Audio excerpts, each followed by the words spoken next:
Now, detonate the reality bomb! I will build a great, great wall. Some alien race to come down and threaten us. Is the singularity near? The truth is out there. The military-industrial complex. The 7 mountains of the influencers of culture. To be as gods, you know. Change has come to America. Catapult of propaganda. From a secure location on top of the ridge in the heart of the beautiful Missouri Ozarks, this is A View from the Bunker. Now, here's Derek Gilbert. When it comes to the history of the world, the numbers, the math just doesn't add up. Welcome to A View from the Bunker. I'm Derek Gilbert. Joining me this week is a gentleman who's made a life's work out of showing that you can, in fact, reconcile the Bible and archaeology. He's the director and curator of the Mount Blanco Fossil Museum. He's also the host of a new program on KGRA Radio, Thursdays at 6 p.m. Central Time. That's UTC-6 if you're overseas. The program's called Forbidden Paleontology. We welcome for the first time Joe Taylor to the program. Joe, thanks for joining us tonight. Thank you. I'm glad to be here. The website of the museum, mountblanco.com, that's MTBLANCO. Am I pronouncing that correctly, Blanco? Well, we anglicize it here because, everybody's a redneck, so we call it Mount Blanco. Okay. Even the Mexicans say Mount Blanco. Mount Blanco. Otherwise, we have to say Monte Blanco. Gotcha. I learned the hard way in broadcasting when I went to a new town. I had to really quick find out how to pronounce the names of some of the weirder communities in the area. Otherwise, I was going to be found out as not local very, very quickly. And local people don't like that when you can't pronounce the name of their town. So I should have checked on that before. Now, I understand, before we dive into this too far, that y'all took some hail damage to the roof of the museum this summer. Is that right? Oh, man, we had just gotten the roof sealed. And a week later, the worst hail in Crosby County's history just knocked holes through the roof into the attic. And it was leaking everywhere. And we did what we could to patch up the bad holes. And 3 days later, the second worst hail ever. Oh, my. I mean, I don't know what to do. It's water's everywhere. Stuff's coming all the walls. And then not long after that, a few weeks after that, we got hit with the third time by a tornado and ripped up part of one of the corners, and water just came flooding in halfway through the museum. And it's been a real nightmare. So I closed down last October, and we've about got the roof fixed. We're now cleaning up the inside of the museum and trying to, we're technically open because I've got a friend, a cowboy guy who's recuperating. So he's there most of the week to let people, if they come in, talk to them. But we really can't open up to school kids and all that stuff. We get the place cleaned up and reorganized again. But we're getting there. It's just, it's been really tough with the weather. It almost seems as though the enemy, and I note that in the New Testament, Jesus identified the storm god Baal as Satan, may have the Mount Blanco Fossil Museum in its sights. Well, I'll tell you what, that's not the only thing that's happened to us. We won't go into it, but man, we have, it's been a struggle and a lot of times a nightmare. So much stuff has happened to us. But as a famous friend of mine said, we remain. As long as God gives me strength and breath, I'm going to continue to try and do something with all this stuff, because there's field work, where you get real knowledge about paleontology, geology, and all that. You got to do field work, and I've been able to do that probably more than almost anybody who's got a PhD, because they have to go to school and then teach. But myself and a lot of the independent guys like myself who are non-degree, we get thousands and thousands of hours in the field. Mm-hmm. So, I trust those guys when they tell me the physical properties of their digs. We don't agree on the conclusions, but I know when they tell me that they found this and that in a dig, that's the way it is. So that's an important thing, and not everybody can do that, certainly not in the Christian circle. There's just almost nobody doing any field work. Me and a couple of the guys, so it's fallen my lot. Like I say, I'm mobile, and I've been able to drop at the drop of the hat, go somewhere and take advantage of knowledge. And so that's why we got all this stuff. But I want to do something with it. I don't want the devil to shut us down completely, but so we remain. I'll put a link in the show notes at vftb.net for the fundraising campaign to help defray the cost of the repairs there at the Mount Blanco Fossil Museum. Great. When people go to the museum, when things open up again, what kind of things will they see inside the museum? They'll see a lot of variety of things, from some of the strange human skulls in Peru that I molded for L.A. Marzulli and others. They'll see I've got more fossil tracks, I think, than any museum I know of, even major museums. I've got over 100 tracks of different animals, people, fish, bugs, everything. So that's a real eye-opener. And it also tells them this stuff had to be, it's made in soft mud and then buried immediately and not disturbed again. They'll see a lot of dinosaur bones. They'll see a lot of giant crocodile and giant salamander bones from our canyons here that are supposed to be, 200 million years old. And yet right on top of them are supposed Pleistocene horses, which are supposed to be 10,000 to 3 million, whatever they want to give it. And that's a wide area in this country. Over into even another state or two, you find horses and stuff buried on top of these giant crocodilian beds. We've got a lot of mammoth stuff.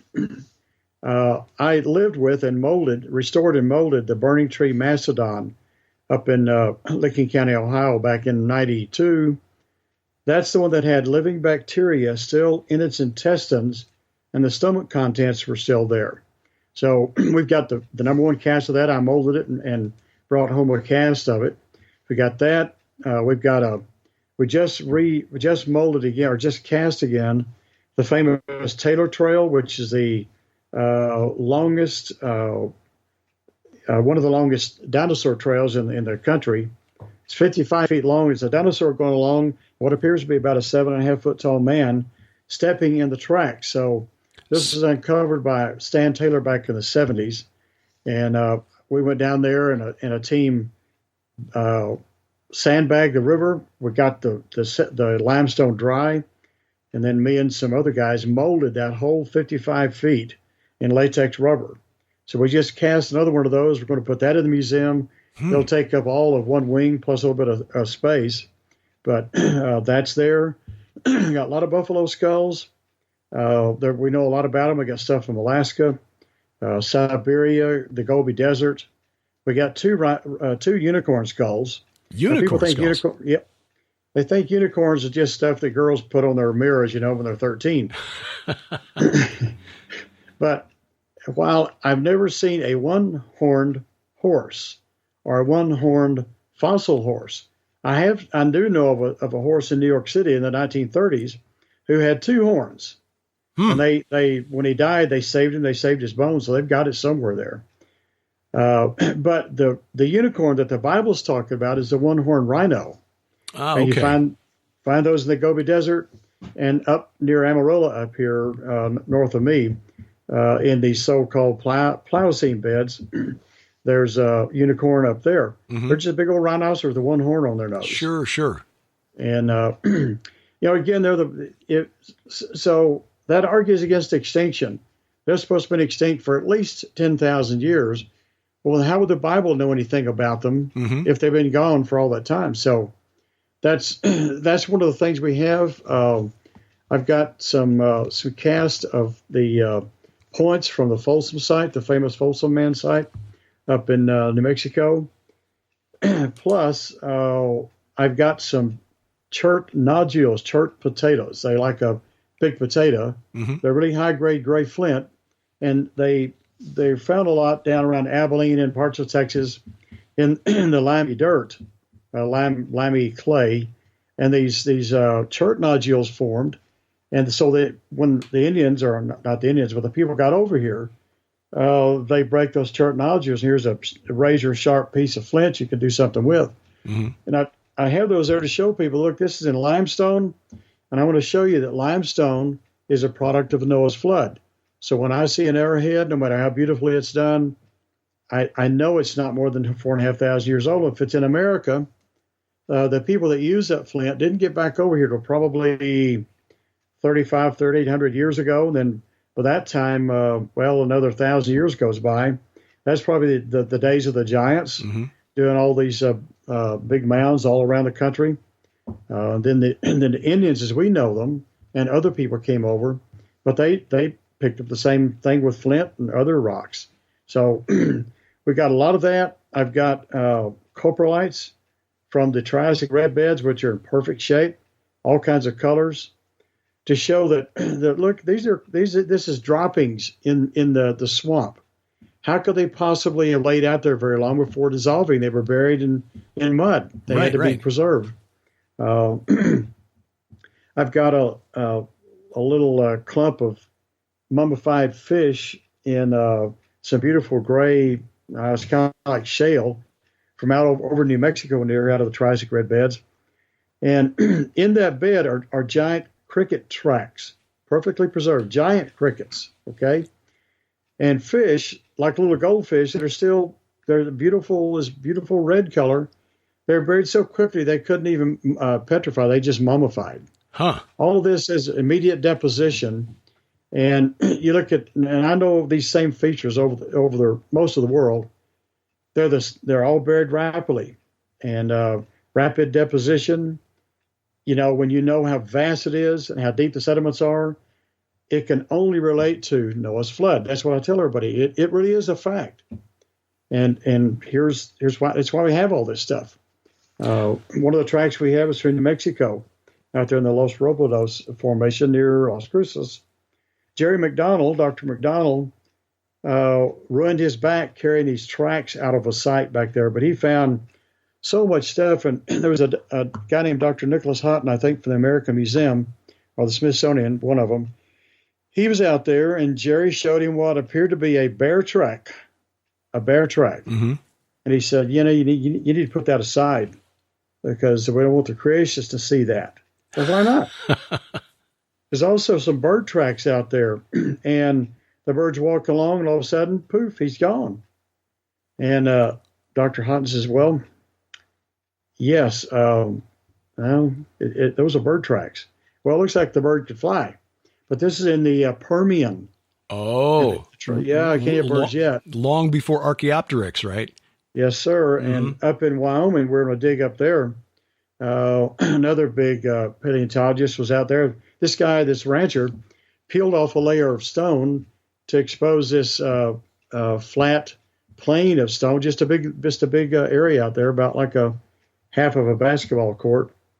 Here are T-Rex tracks going across it, hadrosaurs sliding across it. Mm-hmm. One of them falls down and hits the mud with his hip, his left hip, leaves a mold of his hip. Wow. Showing the skin texture, gets up and walks away. Down at the end of the run, there are bird tracks walking along, regular old birds.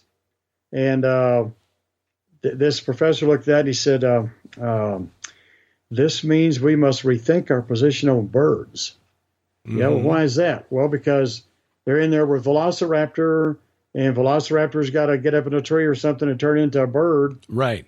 And we got all mixed up. Well, that's one of the problems, man. Birds go back, in their estimation, back hundreds of millions of years. Well, then where's the evolution proof that they came from dinosaurs? Mm-hmm. Which is the current theory, the consensus theory, right? Yep. Yeah, and that's in bad shape. Well, I'm telling you, the only reason that we don't get more press on that sort of thing, it's not that it doesn't come to the fore. It's just not repeated. It isn't put in front of everybody and said, look here, look here, look here. You know, like they do with President Trump. No matter what he does, if they want to put it in the news 24 hours a day, it's there. Mm-hmm. If they wanted to ignore it, there wouldn't be anything there, no matter how important it was. So a lot of this stuff, like the skin on dinosaurs, come on, that shouldn't be there. You know, there's a famous, one of the best displays in all in the American Museum of Natural History is a mummified hadrosaur out there walking around with the T-Rex and everything else. Mm-hmm. He's laying there on his back with his legs stuck up there. He's stretched out like a dead camel. And one of his legs was sticking out of the ground. The Sternberg brothers saw that, started excavating it, and here's this mummy. Okay, they didn't starve to death while they're there. But its stomach contents are there. The eyes are in the head. hooves are on the feet, all that stuff. And there's a Triceratops over there in Wyoming that one of my friends dug up. I said, how do you figure that? Well, he was crossing the river there and got drowned and washed up on a sand dune, sandbar, and dried out in the sun. I said, give me a break. In the tropics? Yeah. With T-Rexes everywhere and velociraptors. Other scavengers? Yeah, the scavengers and bugs and all that. No, and the next rain, so it'll come along and wash him all away. How does he get preserved? So it's like a lot of things. If you've got a lot invested in it, you don't want someone to come along going, oh, yeah, well, that's not true. You got to change your story. Well, no, man, I got too much invested in it. Mm-hmm. Yeah, I got a PhD in this. I spent 6 or 8 years getting this PhD. I've got to keep my job. If I come in and say this stuff isn't true, I'm out the door and I don't want to work at McDonald's. So one of the most fascinating things for me, because as a kid, and I know a lot of my friends were the same way, fascinated by dinosaurs. Dinosaurs are amazing creatures, and yet, the standard story is that they were all wiped out by the dinosaur killer asteroid 65 million years ago. And yet in 1998, and I see that you included this in the short book that you allowed me to read, The Gap is Not Necessary. And we'll get to the gap theory in just a bit here. But I was startled back in 98 to read about Dr. Mary Schweitzer from North Carolina or North Carolina State, one of the North Carolina State, I believe. Yeah, and she had discovered that there were blood vessels existing in that she discovered blood vessels inside the leg of a T-Rex, leg bone of a T-Rex, and I think the heme molecule, which is the key component of hemoglobin. But the point is also collagen, stretchy, soft tissue inside the leg bone. If T-Rex died 65 million years ago, what possible biological process, scientific explanation is there for the existence of this organic material to still exist today? Well, that's the elephant in the room. Are we going to call him an elephant or not? No, we can't have elephants in the room. Call him a dog. Well, Mary, when she first found red blood cells and stretchy material, she said at that time she hadn't found collagen at that time. So I saw her at the 2007, I believe it was, Society of Vertebrate Paleontology in Dallas. And I said, hey, I see you didn't find collagen. We've got some in a T-Rex bone from Wyoming. Would you like to take a look at the scans? No, it's fungus. Well, would you take a look at them? Yeah, too is scientific. You don't even have a lab. Anyway, so I sent them to her. She finally looks at them and said, they're just fungus. Well, I told Dr. Mark Armitage, the guy that did the scans for me, he said, fungus, let me show you fungus. So he sent me this electron scan of fungus. Mm-hmm. Looks like Cheetos. The collagen we found on the T-Rex bone looks like you stepped on chewing gum on a hot day. Uh-huh. And by the way, I also sent him, when I sent him that T-Rex bone to have him look for collagen in it, or I just want to know if it's bone or muscle. He called up a few weeks later and said, well, it is bone, but it's got collagen filaments inside the bone. It can't be but a few thousand years old. Mm-hmm. Because as you said, nobody really in their heart believes that stuff can lay out there in the dirt for more than a few thousand years. And I sent him a little piece of the hip of one of the Moab men. That's a whole other story, but we won't get into it. Okay. And there was absolutely no collagen in it, but he took a little bit of collagen from, a piece of bone from an Indian that died about 15 years ago from India. And there was collagen in there. He says, it's virtually indistinguishable from the T-Rex collagen. So what, did T-Rex evolve from Indians? A lot of things are similar. You look at a monkey's eyes or a cat's eyes, and they're so human and expressive, but they're an animal. Mm-hmm. Just because they're similar things doesn't make us equal.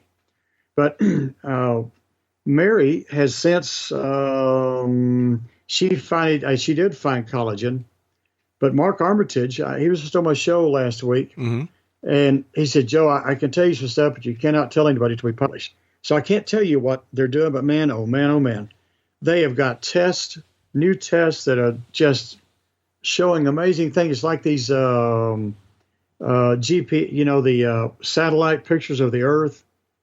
They just found another 144 some things over there on the Nazca lines through this. Well, boy, when he comes out with this thing, it's going to be great. But they're not now finding osteoblasts, osteocytes from T-Rex, from a Triceratops horn. Now, this horn had been eroded into. All the animal was gone. And actually, Mark was one out there on one of our sites in Wyoming. He was the one that actually, I think, found the bone. Well, the base of the horn was exposed, okay? And it only goes back about 3 or 4 feet. So if you know anything about the weather up there, that ground has been frozen into for hundreds of years. That horn has been frozen many, many times and thawed and frozen and thawed. Would you think you'd get any viable thing out of it all? No, sir. There's all this soft tissue in there, and I can't tell you the rest of the story. But how anyone, when you look at Mark's work, can say, oh, yeah, sure, that stuff can preserve for 67 million years, or how about 400 million years? They took a Devonian fish, and he said the stuff is even better preserved in it. Wow. Okay, so, it's like us kids used to wrestle out here, and when you knew you were down or your brother, your cousin was choking you to death, you yelled calf rope. Will they let you up? I'm just telling scientists, come on, yell calf rope, man. It ain't millions of years old. Pardon my French. What kind of excuses are they coming up with to explain this? I mean, to me, it was astonishing when I read that. Okay, we found blood vessels, we found soft tissue. Who knew soft tissue could be preserved? We've discovered a new scientific process that allows us to preserve soft tissue for 65 million years. Yeah, come on, bury me in it. Circular reasoning. Mary Schweitzer was. It was a rumor going around that she was saying, or someone told her, that's just slime. You haven't got anything but slime there. So Mark knew about all this, and he's actually doing more work. He does the real work. Mary has other guys doing it, but Mark actually does the hands-on stuff. He said what they're talking about is bacterial poop. What? You never even heard of that stuff? He said, well, yeah, it looks like slime. He said, it's even more difficult to think that bacterial poop survived all that time than it is the soft tissue. And he goes through all these tests. He said, here, we'll just show you. It is not bacterial poop. It is soft tissue from the dinosaur. I don't know what they're going to do. He got fired once, when he published his DVD showing that they'd found osteocytes and osteoblasts and other stuff in this Triceratops horn. He told me, he says, I know they're going to fire me. Well, they did. Yeah. And for what? Why'd they fire you? For scientific lab work? But they realized, no, we can't have Dr. Armitage saying that these T-Rex and dinosaur bones can't be but a few thousand years old. What's they going to say to our fairy tale? Fire the guy. Yeah. Well, now you've got a big problem. It's like you can't come up and do much to Mary Schweitzer because she's a woman, right? She's a scientist. You can't say anything. She's King's X. Well, that doesn't make it right, though. But the soft tissue alone, to me, that closes the book, fellas. Give up. And that's just one of the things that's against the whole idea of that they've been telling us millions of years and all that stuff. People have no idea how long a million years is. If you think of 1,000 years ago and 5,000 and 6,000 years ago, what the world has been through, and to think that's just nothing to a paleontologist on his dates. Those are non-events. There's no time happening there. Well, that's a long, long time, and that's as long a time as there is. You guys want us to believe it's a 200,000 times longer than that? I don't buy it. I mean, I'm pretty gullible. I just don't buy that. No, it's pretty astonishing. It was Cal State Northridge, by the way, that fired Dr. Armitage back in 2013 or back in 2012, and there was a lawsuit that resulted out of all that. For people who are interested in looking this up, and then he ultimately got his research published in a peer-reviewed scientific journal. So, but as you say, with Dr. Schweitzer now kind of leading the charge on this, they can't. So now they got to come up with another excuse for how this soft tissue that previously we knew could not survive more than a few thousand years at most, somehow survived 67 million years or whatever. But that leads to another question. This is something I wanted to talk with you about, because I know this is something that people who look at the Bible, look at the first chapters of Genesis, wonder about, because most of us who are not well read in paleontology and the process by which paleontologists determine the ages of the Earth, we've been taught since we were little children that the Earth is millions and millions of years old, that humans have been around for at least tens of thousands of years, that human history, the one area of human history that I've been studying a lot is the ancient Near East, and looking at the history of the Sumerians and the surrounding cultures there to figure out what happened, why is Israel so important? What did the people around the Israelites believe, and so on. And it seems that the consensus is that Sumerian civilization emerged about 3100 BC, that there was a period prior to that where the city of Uruk, which was the center of Nimrod's kingdom, dominated the Near East from about 4000 to about 3100 BC. And of course, that kind of tracks with biblical history, except for the number of years. Nimrod went out from Uruk and established an empire that stretched all the way to Turkey, controlled the Fertile Crescent. Prior to that, you've got another civilization. You got another pretty soon you're back to the Neolithic period at 10,000 BC or thereabouts. And so people who believe in Jesus Christ are trying to figure out, okay, what part of the Bible, how do we reconcile the numbers? Bishop Ussher back in the, 17th century, added all the numbers of the begats together and came up with a starting point for creation in 4004 BC.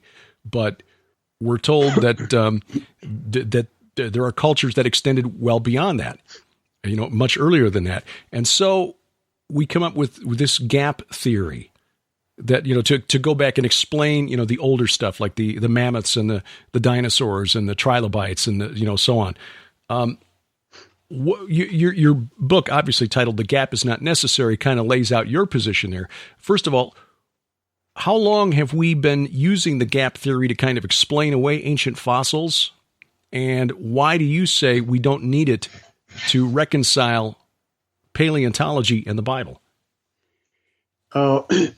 Apparently there were people talking about a gap before Cyrus Scofield, who published his reference Bible about 1909. So he was working on that maybe for 10 years in there. But probably Scofield popularized the idea, because by that time, the theory of Darwin had been going for, 50 or 60 years or something. Mm-hmm. And back then, scientists were held in high regard.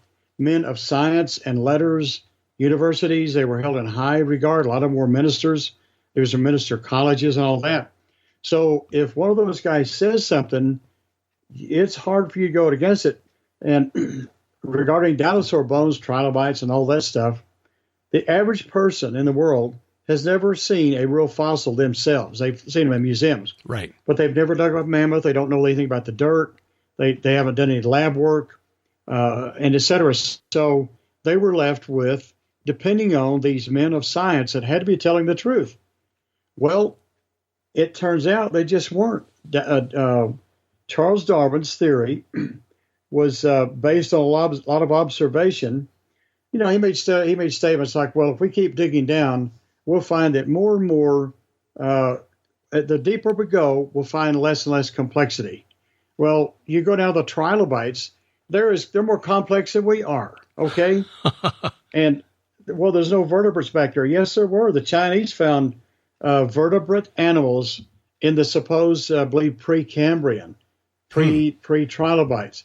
So Darwin didn't know all this stuff, but he didn't want, although he was a divinity student at one time, he didn't want to continue with supporting the Bible. So this theory fit him well. There are a lot of atheists at the time took a hold of the theory and said this is one way to get rid of God.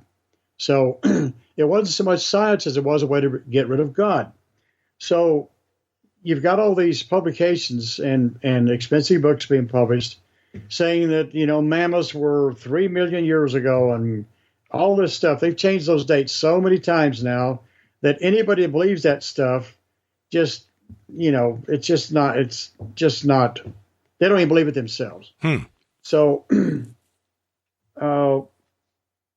people in the Bible are going, wow, I know the Bible's true. I believe the Bible. I believe that Jesus died for my sins. But what about the caveman? Because the scientists are saying that the caveman was millions of years ago. We know the Bible doesn't say millions of years.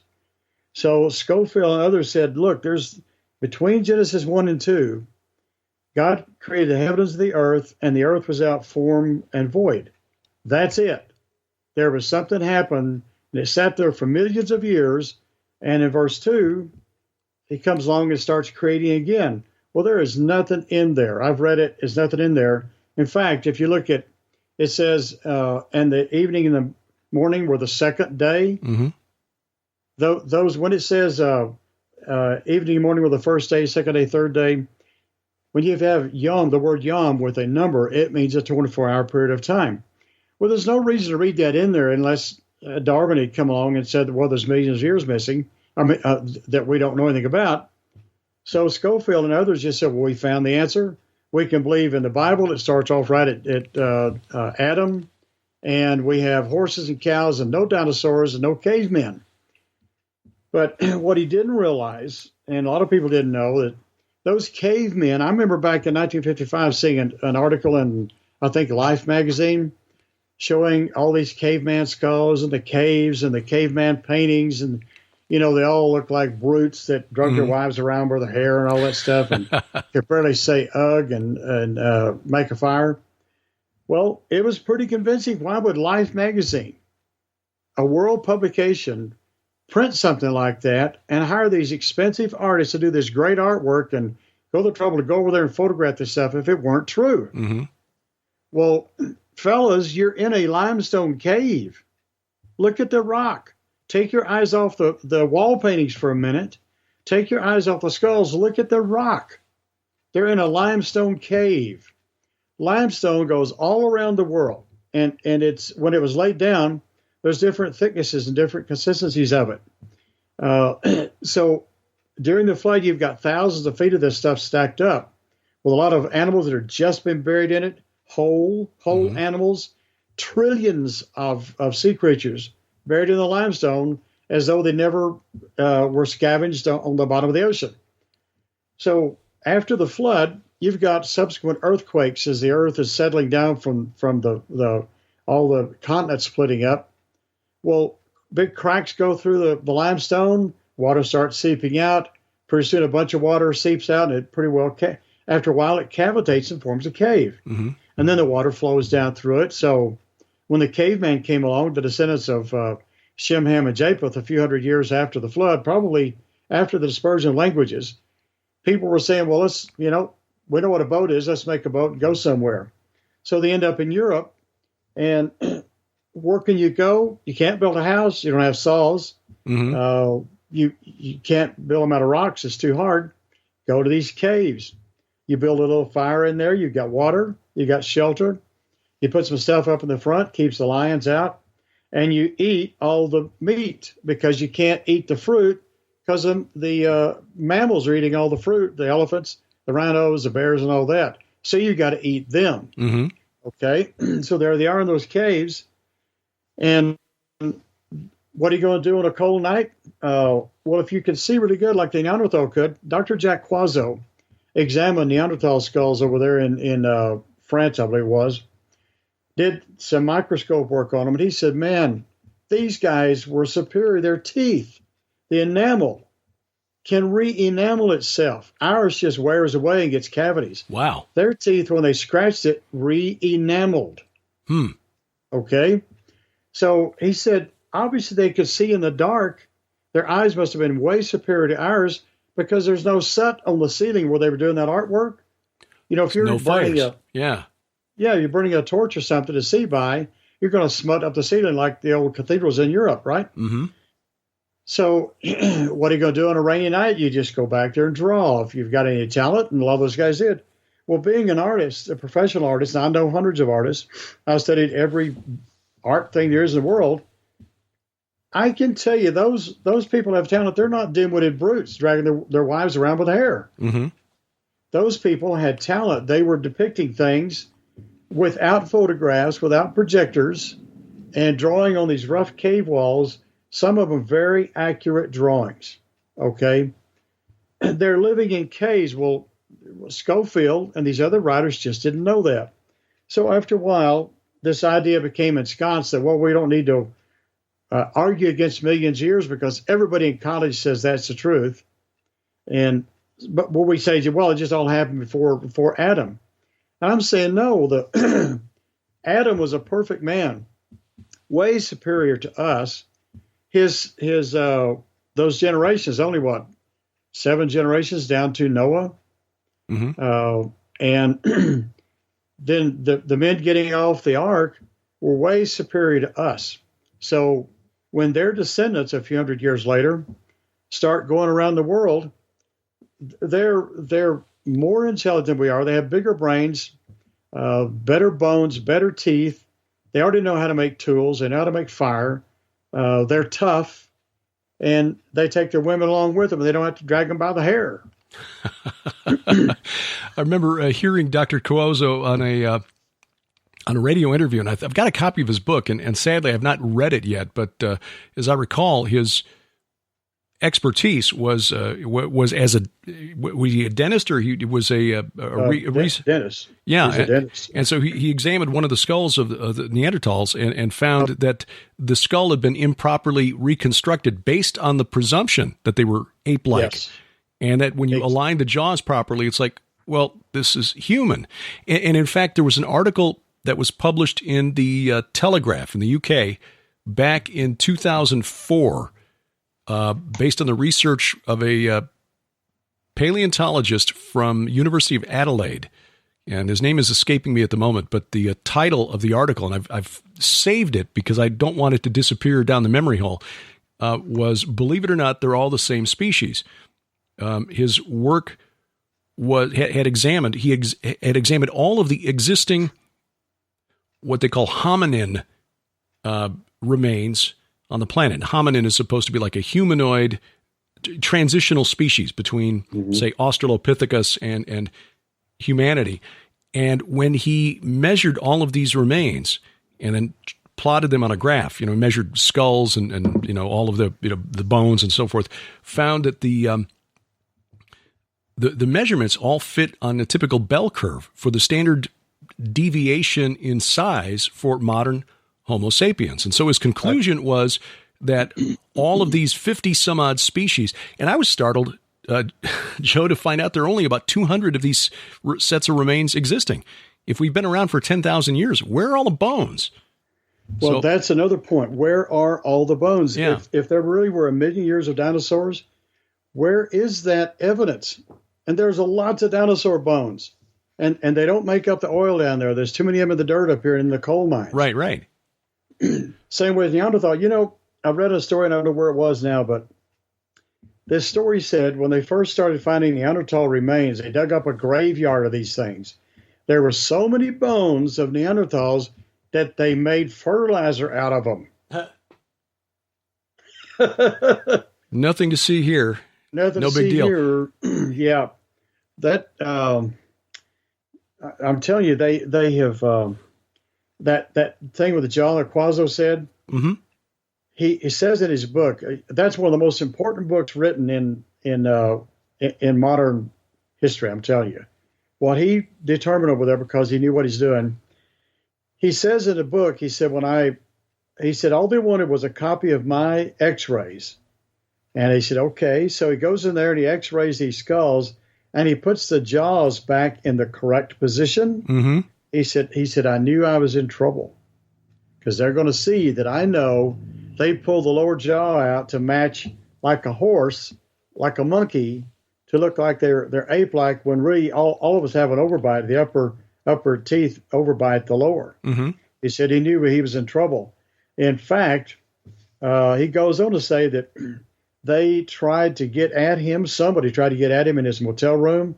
And they finally escaped out of France and got back home. And somebody tried to mess with him even in America. Because they knew the guy knew what he was doing. And again, his work, I think, is one of the most important books that I've ever read. That re-enameling of the teeth, the superior eyesight, like, we admire cats because they can see in the dark. Mm-hmm. Well, apparently we could too if we weren't so diminished gene-wise. The whole thing of evolution is we're getting more and more better, more superior, more complex. Well, that is, in the fossil record, that's just completely not true. It's just not true. The fossil record shows more complexity than a lot of the things today. It shows greater sizes. Things live longer. And in the human category, humans just live longer and better. They started saying here a few years ago, well, Neanderthals and human people actually live side by side. In fact, they intermarried. Well, why would you say that? Mm-hmm. Maybe they were the same species, but this Neanderthal guy over here, he's 250. He's still in good shape. He sees a girl who's maybe 75 or 100. She still looks really good, but she looks like us. He looks like a Neanderthal because he's so old. They get married and have a kid. So I'll tell you, the whole Neanderthal thing is one of the biggest hoaxes. It's like the horse hoax. I was going to dig out one of my first excursions, fossil-wise. I went out with a bunch of atheists, paleontologists, to a site out in California where there are three-toed horses and camel and all that sort of stuff. There were a couple of PhD scientists, and walking behind me and right directly behind me was a 60-some-odd-year-old volunteer amateur geologist. And they're walking along, and this one guy in the back who was Jewish, he says to the other one, well, did you see that show, the three-toed horse, the other night? Or the horse evolution? No, I missed that. You see, yeah. Well, he said they showed that when they dug all these horses up, they lined them up little to big, not old to new. Oh. And so this Jewish guy said, yeah, he said, those creationists know that too. Just give me the Bible, that's all I need. At that point, my ears are as big as an elephant's because I couldn't believe I was hearing that. This old geologist turns around. He looked at them. He says, do you mean to tell me that all this stuff they've been telling me all these years is a bunch of bunk? You'd think the guys would have said, oh, no. They said, yeah. Huh. Yeah, well, I found out in our canyon out here, we have, I think we may be the type locality for the three-toed horse, which is the first locale described with fossils in it that gets to be the number one, the type. Mm-hmm. Regardless of that, I found a lot of three-toed horse material out there, and they have 12 hooves. Come on, 12 B's, more than 4 in most science textbooks. 12 hooves is more complex than 4 hooves, okay? So I found this three-toed horse in a level above the one-toed horse. Ah. The one-toed horse is supposed to have evolved from that three-toed horse. Mm-hmm. Well, fellas, isn't that kind of backwards? Shouldn't the one evolve into the three? Should there be a two-toed horse and a three-toed, then a 4- and 5-toed horse? It's silly. Yeah, it's absolutely silly, and they know it. Well, people should be told. It's circular logic. We know we've got one-toed horses now, and there used to be three-toed horses. So let's invent an explanation because we know they were there then, and we got them now. And so, and when you ask what's the evidence that these evolved into this, it's like, well, the one-toed horses are here, aren't they? Well, yeah, but where are the intermediate steps? We could go on for the rest of the night, Joe, because I find this fascinating, and glad to have met you at the Sons of God Giants of Old conferences now the last couple of years. I want to come back to one last thing, though, because you mentioned something in passing that I want to ask you about to find out more. And this is the tracks you mentioned where you said that there was a mix of tracks, including one set by what appeared to be a man about 7.5 feet tall. Mm-hmm. What were these tracks again, and where are they? It's called the Taylor Trail, which is in the Paluxy River. Okay. Near Glen Rose, Texas. Right. And Carl Ball has been friends with the McFall family there for many years, and they've allowed him to come in and every year they take off a slab of limestone bigger than a kitchen table and look under it for dinosaur tracks. And they've been doing this a long time. They found what appear to be several human tracks. I was there when they took a layer off one time, and me and a Japanese scientist excavated with wooden tools and water. And they were convinced it was a five-toed human footprint of a guy about 6 feet tall. But the Taylor Trail is down lower than that, down the river a ways. And what we can see, what's been uncovered, is 55 feet long. And it's just a three-toed Acrocanthosaurus, the high-spined lizard. Mm-hmm. He's like a Allosaur or a T-Rex. He's walking along, kind of going northwest to high ground, and it appears that right behind him was a man about 7 to 7.5 feet tall, stepping in his tracks, which would have been cooler, we're surmising, because the water, the limestone, once it was laid down, or the lime, it starts to heat up when it starts to cure. Mm-hmm.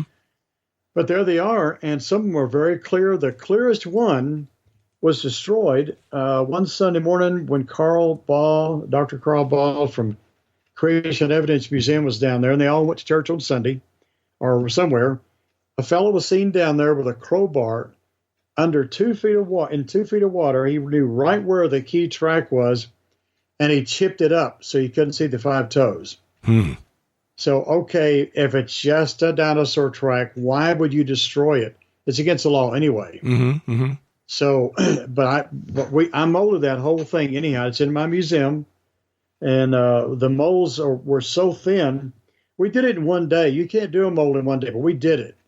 And by night, we had lights and a generator out there and hair dryers drying the darn thing. We finally went in and pulled it a little bit green, but we pulled it. And the molds, I had them in the museum here, and it's a good thing I wasn't there, but a 5-year-old kid ran down the molds and crushed them all. Oh, no. So I had to go back in and push the mother mold plaster back up into as best I could figure it was. But they still make the tracks. You can still see the tracks, but they're kind of loopy looking now. So that's going to be in my museum here in a few months. And I want to invite people to come in, judge it for yourself. We know that's a dinosaur track, although I didn't see it and you didn't see it, nor did Dr. So-and-so. But what do you think those other tracks are? And there's plenty of other tracks that look way more human than that. And like the Chinese said, what's wrong with you American scientists? They look like human tracks. Mm-hmm. Communists. The Mount Blanco Fossil Museum. It's in Crosbyton, Texas, and there'll be a link in the show notes to the museum's website. You'll find out more about Joe there. Also put a link to Joe's radio program on KGRA Radio, Forbidden Paleontology. What sort of topics do you cover on the radio show, Joe? We're going to cover, we did the burning tree mastodon that had living bacteria in it, and some scientists who said this can't be but a few hundred years old. Well, we covered the a quarry of dinosaurs. We're working out there in Colorado. One of the animals still had skin bones under the back of it. There are dozens of them articulated on top of each other. We talked about the Waco sudden death mammoth site down at Waco, Texas, which has now been turned into a national park by Mr. Obama. And what I showed was, I know nobody wanted to hear that down there, but I said, look, this looks as though it's connected to the crucifixion of Christ when the rocks rent and split the limestone south of the site and dropped the north layer 100 feet and caused all these mammoths to be buried in their own mud. The last show we talked about soft tissue under high microscopy with Dr. Armitage. One of the next shows is going to be on living pterodactyls. I know that's forbidden to say that. There's plenty of evidence, even here in my hometown, of living pterodactyls. And then we're going to get into mass mortalities. You know, all these, people have no idea how vast these graveyards are. So we're going to get into some of that. That sounds way cool. Thursday evenings, 6 p.m. Central Time. That's UTC -6 on KGRA Radio, which is online radio. And again, I'll put a link to that in the show notes if you want to hear more about Joe's work on Forbidden Paleontology. Joe, appreciate this. We're going to have to do this again. This is fascinating. Great. Well, thank you for having me. And I wouldn't mind talking to you about some of that stuff over there. I'm fascinated by ancient history and some of those names you throw out. I know those connect to sites over there, and I would love to have you tell me more about it sometime. All right. Well, we'll find a time and we'll make it happen. Very good. Great, man. Thank you. Joe Taylor, curator, director of the Mount Blanco Fossil Museum. You'll find him online at mountblanco.com, and you'll find links to the website at our website, vftb.net. Coming up, how you can help us without spending a dime. That's ahead on A View from the Bunker.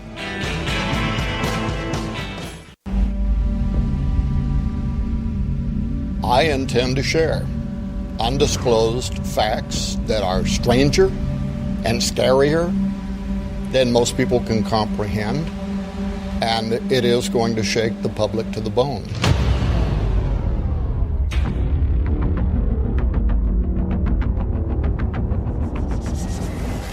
And yes, this involves a cover-up of the highest order by national space agencies, including NASA. The asteroid is 100% certain to strike Earth, according to one space expert who says this is a matter of life and death. You'd probably have millions of casualties. Is a planet-killing asteroid a possibility? NASA has determined that the threat is real. And the third angel sounded, and there fell a great star from heaven, burning as it were a lamp. And it fell upon the third part of the rivers, and upon the fountains of waters. And the name of the star is called Wormwood. And many men died of the waters. Chief technology experts and working scientists agree with me. But what's more concerning is that this was prophesied in the Bible for the end times. The Wormwood Prophecy by Thomas Horn. Available now as part of a special offer from SkyWatchTV. Call 844-750-4985 or log on to skywatchtvstore.com. Wormwood is here. Unveiling the ancient realms of demonic kings and Satan's battle plan for Armageddon. Skywatch TV is proud to announce 2 new special offers. The Veneration Collection with optional Red Wing Saga series. Sold separately, this exclusive offer retails for $90. Yours now for only $35 plus shipping and handling. But wait, now you have the option to upgrade and expand your collection by including all 5 previously released books in the Red Wing Saga. The expanded collection, which includes all 8 books and the Search for the Rephaim DVD documentary, holds a retail value of $190. Yours now for your donation of only $100 plus shipping and handling. So don't delay. Order the Veneration Collection with optional Red Wing Saga series now. Available at SkyWatchTVstore.com or call 1-844-750-4985. Detonating the reality bomb every Sunday night on demand from the heart of the beautiful Missouri Ozarks. This is A View from the Bunker. Next Sunday night, we talk about Jezebel and the spirit behind her. Not the Jezebel spirit. She's human. She's dead. But she lived once, about 2,800 years ago, and there was definitely a spirit or spirits behind her. Chronicles of the Watchers. Brian Godawa, the author, Jezebel, the novel, and we will discuss that This week, you'll hear it next Sunday night. That's December 8th, 2019, here on A View from the Bunker. How Brian uses fiction to tell spiritual truth. Something that Sharon does through her Red Wing saga.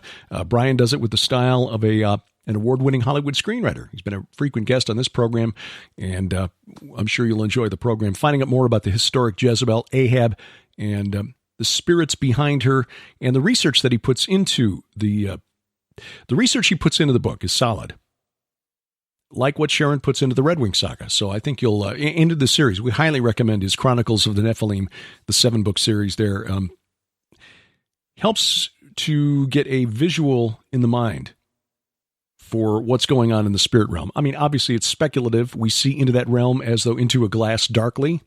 So you got to take some artistic license to try to create that world. But Brian researches it and bases his research on the divine council concept of Dr. Michael Heiser. In fact, he's written a couple of nonfiction books that explain the theology that goes into his Chronicles of the Nephilim, Chronicles of the Apocalypse, and now Chronicles of the Watchers. So again, Brian Godawa on the program Sunday, December 8th.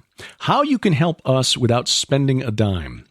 We appreciate your support. Sharon and I have been doing this now since 2005 when we launched PID Radio. And by the way, we brought that podcast out of hiatus today. Hadn't done an episode of PID Radio in 18 months. Just because we're still doing that kind of research and work, but the outlets now that we have for it are multiple. SkyWatch TV, our weekly Bible study, the Gilbert House Fellowship, here at A View from the Bunker, still doing this, and Unraveling Revelation, Sci Friday. So as it is, we're already producing a lot of content, but this weekend with Sci Friday and Unraveling Revelation on off for the weekend because of the Thanksgiving holiday, decided to produce an episode of PID Radio. So you'll find that at pidradio.com, or you can find it at Spreaker. We've got one page there at Spreaker that's got all 3 of our podcasts, PID Radio, this program, and the weekly Bible study, and you can subscribe there if you choose. So anyway, we don't usually ask for donations. There are donate buttons at at gilberthouse.org, which is where we do the weekly Bible study. But we don't usually ask. I mean, God provides for us very well. But there is something you can do that won't cost you a dime. And that is if you've purchased any of Sharon's novels in the Red Wing saga, up to 6 now, any of my books, and now including the 2 co-authored books, the most recent Veneration with Sharon, The Day the Earth Stands Still with Josh Peck, and The Great Inception, Bad Moon Rising, Last Clash of the Titans. If you purchase those books, whether from Amazon or from SkyWatch TV, if you got an Amazon account, and if you just take a spare minute and leave a review, that would be greatly appreciated. It helps the books show up better in their search results and recommendations for people who are looking at similar topics. What we'd like to do is get more people who are not already in the choir, as it were. I mean, yes, we'd like to sell books. I'd be lying if I said otherwise, but that's really not the whole point. We want the information out there, which is why Tom Horn offers such great deals at the SkyWatch TV store. But people who don't watch SkyWatch TV need this information even more than people who do. Because the odds are, if you're watching SkyWatch TV or if you're listening to this program, you're already on board with most of what we discuss. You already understand there's more going on in the spirit realm than most of us, certainly than we see on television, in the news, but sadly, more than most of us hear in church on Sunday morning as well. So if you've got a spare minute or two and you've got a copy of the book, not asking for an artificially inflated opinion, but just an honest review, because the more reviews, the more the books get recommended. And especially when people are looking for information on the spirit realm, whether it's on demons, ghosts, communicating with the ancestors, or the UFO phenomenon.